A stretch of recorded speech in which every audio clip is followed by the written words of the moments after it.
মৰমৰ ছাত্ৰ-ছাত্ৰীসকল আজি মই তোমালোকৰ লগত ANM, GNM আৰু BSc নাৰ্ছিঙৰ বিষয়ে আলোচনা কৰিম। তোমালোকে নিশ্চয় জানা যে বহু ছাত্ৰী কেনেকৈ নাৰ্ছ হোৱাৰ সপোন বা এনেকুৱা মেডিকেল ৰিলেটেড বা নাৰ্ছিং যিটো সেৱা এইটো কৰিবলৈ বহুতৰ হেঁপাহ থাকে আৰু সঁচাই এইটো বহুত বেছি ভাল লগাও হয়। বহু ছাত্ৰী দেখা যায় বহু সময়ত বৰ ভালকৈ এই ধৰণৰ সেৱা আগবঢ়াই আহিছে। গতিকে আমি কেনেকেনো ANM যেটো আমি অক্সিলাৰি নাৰ্ছ মিডৱাইফাৰী বুলি কওঁ আৰু যেটো আমি GNM জেনাৰেল নাৰ্ছ মিডৱাইফাৰী বুলি কওঁ আৰু BSc নাৰ্ছিং অৰ্থাৎ bachelor of science in nursing এটো তোমাৰ মাষ্টাৰ্ছও কৰিব পাৰি। এতিয়া প্ৰথমে আমি আলোচনা কৰিম ANM বুলি ক'লে সাধাৰণতে এটো হৈছে 18 মান্থৰ কোৰ্স। এই 18 মান্থৰ কোৰ্সটোৰ কাৰণে আমি কি কৰিব লাগিব, আমি সায়েন্সও হলেও হল বা আমি আৰ্টছৰ হলেও হল কিন্তু আমি কমাৰ্চৰ হলেও হ'ব, কিন্তু মেইনলি আমাক সায়েন্সৰ বেছি প্ৰিফাৰ কৰে। তথাপি আমি এই তিনটাতে ল'ব পাৰিম, কিন্তু ইয়াৰ কাৰণে যদি আমি মেট্ৰিক পাস হওঁ তেতিয়া হলে কিন্তু আমাৰ 17 ইয়াৰ্স সম্পূৰ্ণ হ'বই লাগিব বা হায়াৰ সেকেন্ডাৰী পাস হৈ পৰে সাধাৰণতে, কিন্তু মেট্ৰিক পাস কৰিলেও আমাৰ 17 বছৰ কমপ্লিট হলে 17 প্লাসত আমি এটো কৰিব পাৰিম। আৰু এটো কৰাৰ পিছতে আমি যদি পাই যাওঁ তেতিয়া হলে আমি গাঁও বিলাকত বা এনেকুৱা বিলাকত আমি তাৰ জব কৰিব পাৰিম। তাৰ পিছত আমি আহিলো GNM লে। তে এটো জেনাৰেল নাৰ্ছিং মিডৱাইফাৰী। এটোৰ কাৰণে আমি কি কৰিব লাগিব, এটো হৈছে তোমাৰ 3 ইয়াৰ্সৰ কোৰ্স আৰু এই 3 ইয়াৰ্সৰ কোৰ্সটোত আমাৰ ইয়াত 6 মান্থ ইন্টাৰ্নশিপ আমি কৰিব লাগে ইন্টাৰ্ন। আচ্ছা, যি নহওক আমি ইয়াৰ কাৰণে আমাক কি লাগিব, ফিজিক্স লাগিব, কেমিষ্ট্ৰি লাগিব আৰু বায়োলজি পঢ়িব লাগিব আৰু এইকেইটা আমাৰ কম্পালসৰি। কাৰণ কিয়, আৰু আমাক ইয়াত একদম মোস্ট ইম্পৰ্টেন্ট আমাক ইংলিশটো কিন্তু কম্পালসৰি হ'বই লাগিব।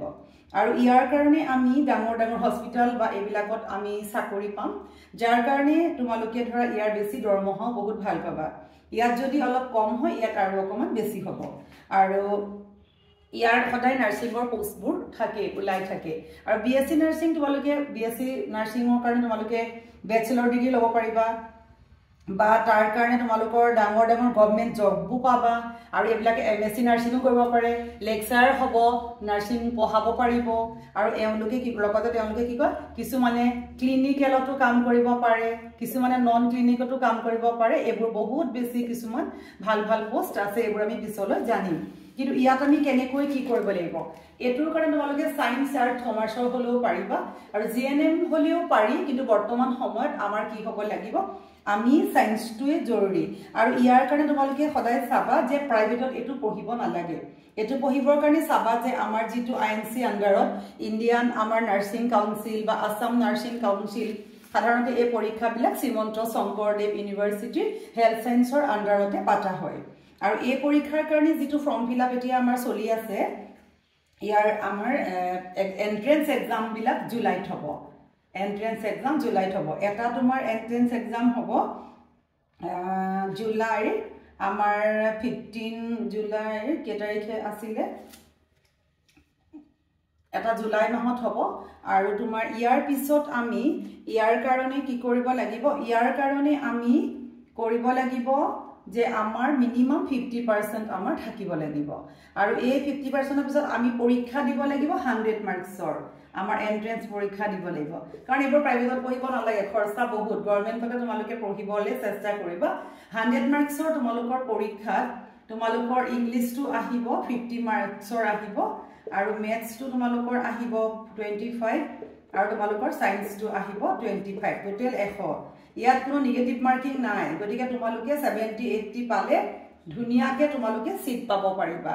তেতিয়াহ'লে গভৰ্নমেন্টত সিট পাবা, কম খৰচত পঢ়িবা আৰু তোমালোকৰ মানে বহুত সুবিধা হ'ব আৰু তোমালোকে ভাল ভাল গভৰ্নমেন্টৰ পোষ্টত চাকৰিৰ কাৰণেও কৰিব পাৰিবা।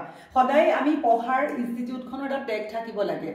তুমি যেতিয়া গভৰ্নমেন্টত পঢ়িবা হলে গভৰ্নমেন্ট চাকৰিৰ কাৰণে নিশ্চিন্ত তোমালোকে পাবাই আৰু মেডিকেলৰ কাৰণে বহুত ওলাইও থাকে, বিচাৰিও থাকে, তাৰ কাৰণে তোমালোকৰ বিশেষ অসুবিধা নহয়। খালি তোমালোকৰ ইয়াতো তোমালোকৰ যেতিয়া পৰীক্ষা দিব লাগিব ইংলিশত লিখিব লাগিব, সেই কাৰণে ইংলিশটো কম্পালসৰি হায়াৰ সেকেন্ডাৰীত থাকিব লাগিব বা আগৰো ইংলিশ সাবজেক্টটো যিহেতু আমাৰ মেট্ৰিকতো আছে থাকিব লাগিব।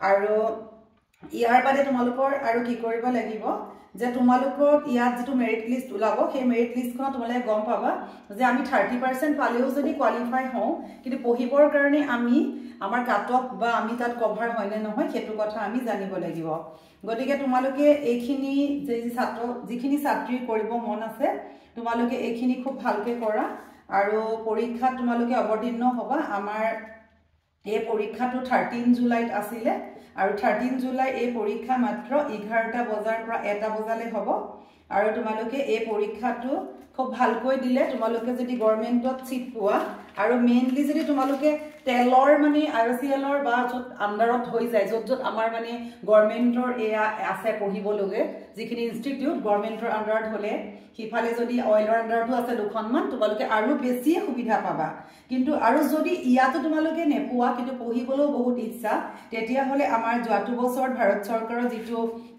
স্কিল ইণ্ডিয়া বুলি পেলাই এটা কি আছিলে স্কিল ইণ্ডিয়া বুলি পেলাই এটা মানে কৰ্পোৰেচনৰ আন্ডাৰত মানে আমাৰ কিছুমান কাম হৈছিলে তাত তোমালোকে কি কৰিব পাৰিবা স্কিল ইণ্ডিয়াৰ আন্ডাৰত তোমালোকেও পঢ়িব পাৰিবা জিএনএম পঢ়িব পাৰিবা বা তোমালোকে কিছুমান জিএনএমৰ ইয়াতো তোমালোকে নাৰ্ছৰ কাৰণে কৰিব পাৰিবা ইয়াতো তোমালোকৰ সুবিধা আছে তোমালোকে এটো খবৰ লবা যে যিটো তোমালোকে হায়াৰ সেকেন্ডাৰী বা মেট্ৰিক পাস কৰি তোমালোকে পঢ়িব পাৰিবা এটো আমাৰ আসলে নৰেন্দ্ৰ মোদী ছাৰৰ যিটো আমাৰ ভাৰত চৰকাৰৰ স্কিল ইণ্ডিয়াৰ আন্ডাৰত যিটো সমগ্ৰ ভাৰতৰ যিটো প্ৰজেক্ট আছে যিটো এনএসডিসি বুলি কোৱা হয় এনএসডিসি এটোৰ আন্ডাৰত প্ৰজেক্টটোৰ আন্ডাৰতো তোমালোকে জিএনএম কৰিবলা তোমালোকে ডিগ্ৰী ল'ব পাৰিবা আৰু তাৰ পিছত তোমালোকে হস্পিটেলত বিভিন্ন ধৰণৰ চাকৰি কৰিব পাৰিবা তোমালোকে মেট্ৰন হ'ব পাৰিবা তাৰ পিছতে কিছুমান এয়াৰলাইন নাৰ্ছ আছে এয়াৰলাইন নাৰ্ছ হ'ব পাৰি কিছুমান ট্ৰেইন নাৰ্ছ আছে